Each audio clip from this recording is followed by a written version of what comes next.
Anabel Hernández, periodista y autora de varios libros, el más reciente titulado El Traidor, en donde justamente habla pues del cártel de Sinaloa y de las relaciones de sus líderes con la autoridad. ¿Cómo estás, Anabel? Gracias, buenas noches para ti. No, al contrario, muy buenas noches a todo tu auditorio. Gracias por el interés. A ver, cuéntame primero, Anabel, ¿qué pensaste cuando te enteraste de la noticia de la detención de Genaro García Luna? Bueno, debo decir que he explicado a tu auditorio que hace aproximadamente 2 meses funcionarios del gobierno americano me buscaron para informarme que de acuerdo a informantes, a investigaciones que ellos estaban realizando, habían podido corroborar que el exsecretario de Seguridad Pública Federal, Genaro García Luna, había hecho un complot para asesinarme. Esto fue lo que me dijeron hace 2 meses. Es una situación que había denunciado desde el 2010. Yo llevo investigando a este funcionario público desde 2006, cuando inició como secretario de Seguridad Pública Federal, porque recibí una serie de informaciones periodísticas, como de fuentes de información, que me señalaban que él y su equipo más cercano estaban protegiendo no solo a integrantes de bandas de secuestradores, sino también supuestamente a integrantes del cártel de Sinaloa, y que por ello recibían millonarios sobornos. Yo publiqué mi primer libro en 2008, Los cómplices del presidente. Después hice una investigación patrimonial sobre este funcionario público. En 2009 descubrí que tenía una serie de propiedades en jardines en la montaña, en Cuernavaca, millonarias, que no correspondían a su salario como funcionario público. Y después finalmente publiqué en 2010 Los señores del narco, donde ya pude documentar de una manera mucho más fehaciente y clara en qué consistían estos acuerdos entre Genaro García Luna y sus funcionarios más cercanos con el cártel de Sinaloa, donde no solo lo ayudaban al cártel, no solo lo protegían, no solo le ayudaban, por ejemplo, cuando llegaban los camiones cargados de droga al aeropuerto de la Ciudad de México, lo ayudaban a sacar la droga, y también los ayudaban en operativos, por ejemplo, contra los enemigos del Chapo y del Mayo Zambada, jefe del Chapo, como en estos operativos contra los Beltrán Leiva, contra los Zetas. No solo iban los policías federales, sino se llevaban también en los mismos vehículos a gente de la Policía Federal y del cártel Sinaloa, sí. Oye, Anabel, déjame regresar a lo que decías al inicio, es decir, a ti buscaban callarte, déjame ponerlo de esta forma, el equipo de Genaro García Luna. ¿Eso te dijo la autoridad? Bueno, esta información yo la había tenido desde el 2010. Después de que publiqué mi libro Los señores del narco, tuve información por parte de un funcionario informante de la propia Secretaría de Seguridad Pública Federal, de que había asistido él a una reunión donde había escuchado al propio Genaro García Luna, a Luis Cárdenas Palomino y otros, estar haciendo acuerdos con otros policías de menor rango, diciéndoles que si me mataban, simulando un accidente, le habría mejores sueldos y prestaciones para todos ellos. A partir del 2010 al 2013, yo sufrí una serie de atentados, mi familia, mi madre, mis hermanos, yo, mis hijos,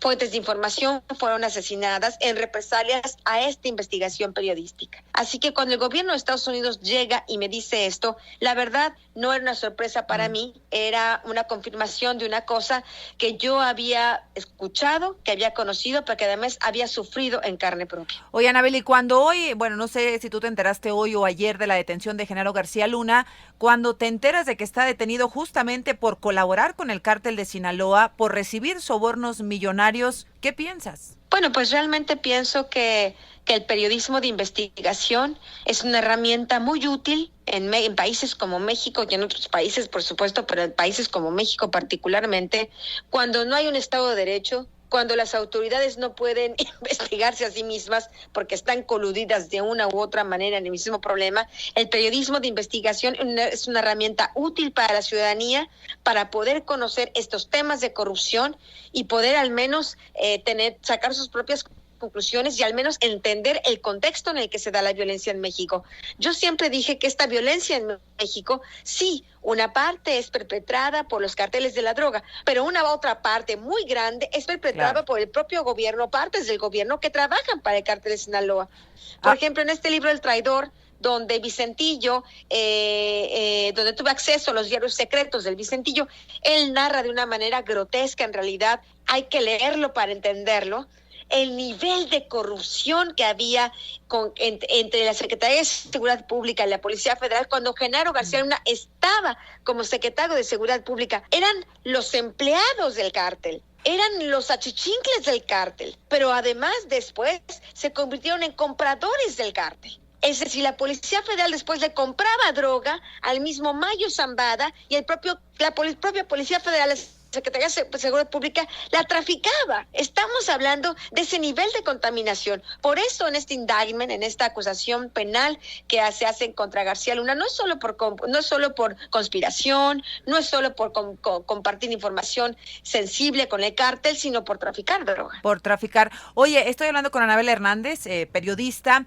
Anabel, ahora que mencionas, bueno, 2 sexenios, por lo menos, ¿verdad? Vicente Fox y Felipe Calderón, ellos están mencionados. ¿Será posible que ignoraran lo que estaba sucediendo con este hombre tan fuerte como Genaro García Luna? Bueno, a mí me parece imposible, pero además hay señalamientos, por ejemplo, por el propio Vicente Zambada en su diario, y después lo que escuchamos en el juicio del Chapo Guzmán hace pocos meses, donde se afirma ahí, testigos de la Fiscalía, que el propio Felipe Calderón también habría recibido sobornos del cártel de Sinaloa. Yo desde el 2010, en mi libro Los Señores del Narco, dije que esa guerra era una simulación, que el gobierno de Felipe Calderón estaba a favor del cártel de Sinaloa. Después, en el juicio del Chapo, supimos que Felipe Calderón también había recibido sobornos, y en 2012, Edgar Valdés Villarreal, otro narcotraficante que había sido socio del Mayo Zambada y del Chapo, me afirma en una carta que publiqué en portada en el periódico Reforma, que no solo Felipe Calderón y García Luna habían recibido, que García Luna había recibido sobornos, que sus gente más cercana, sino que el propio Felipe Calderón había estado presente en reuniones de narcos. De eso estamos hablando. Ese es el tamaño de la complicidad. Mientras en público el gobierno dice una cosa, en privado estaba haciendo otra. Pues Anabel, te agradezco mucho que nos hayas tomado la comunicación. Tú, como pocos, conoces toda la historia del cártel de Sinaloa y sus relaciones con la autoridad. Y bueno, pues hoy, sin lugar a dudas, la detención de Genaro García Luna podría provocar que se revelen otro tipo de situaciones con otras autoridades de gobiernos anteriores, Anabel.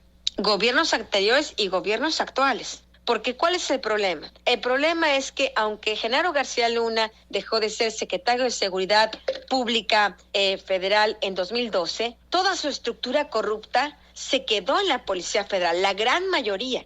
Y algunos de ellos, de su círculo más cercano, de los que estaban ahí cuando todo esto estaba pasando, hoy es la secretaria Maribel Cervantes, que es secretaria de Seguridad Pública en el Estado de México. Está el señor Omar García Harfuch, el secretario de Seguridad Pública del gobierno del Distrito Federal, y tenemos a muchos otros mandos en la Policía Federal actual, vigentes, o en la Guardia Nacional, que eran parte de ese equipo corrupto. Entonces estamos hablando que, por desgracia, como nunca hubo una limpieza, como se toleró toda esta corrupción, incluso en el sexenio de Enrique Peña Nieto, porque según el juicio del Chapo Guzmán, también él habría recibido sobornos, sí, de acuerdo al juicio, a los testigos de la Fiscalía. Estamos hablando que es una corrupción de este policía y de este grupo corrupto que permeó todo el gobierno hasta el día de hoy. Entonces estamos hablando de una situación que no ha terminado y que, por desgracia, no es solo del pasado. Pues hoy se declara no culpable Genaro García Luna en la primera audiencia. La próxima está para el martes de la siguiente semana. Anabel, vamos a ver qué más conocemos.